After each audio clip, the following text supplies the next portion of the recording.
లేదమ్మా, మీరు బట్టలో చుట్టపడాలి. బయట పరిస్థితి బాగాలేదమ్మా. పిల్లలకి ఏం చేస్తారు? దిష్టి చుక్క పెడతారు తెలుసా? దిష్టి చుక్క పెడతారు. దిష్టి తగులుతుందమ్మా. ఇదిగో చల్లగాలి వచ్చేస్తుంది.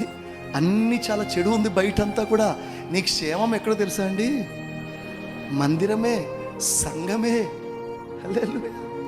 ఆ బట్టలో నువ్వు చుట్టుపడితేనే నువ్వు క్షేమముగా ఉంటావు. ఆమేన్ చెప్పండి అందరూ. హల్లెలూయా. మీరు చూడండి, మోషే ఇంట్లో 3 months ఉన్నాడు. క్షేమం ఉందా? రోజు భయమే కదా. అప్పుడు ఏం చేసేవాడు? జమ్ము పెట్టి చేసి నీట్గా ఆడికి బట్ట చుట్టి దానిలో పెట్టిన తర్వాత అమ్మయ్య అనుకున్నారు. ఎక్కడుంది క్షేమము?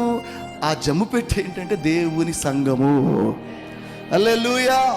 ఆ సంఘంలో ఉన్నావంటే క్షేమముగా ఉంటావు. రెండోది, రాత్రి చెప్పాను నేను ఏమంటున్నా, క్షేమం ఉంటుంది, ఐశ్వర్యం ఉంటుంది, భద్రత ఉంటుంది, బహుమానం ఉంటుంది. అవన్నీ కలిగిన ఏకైక స్థలము, ఒకటే ఒక స్థలము, అది దేవుని మందిరము.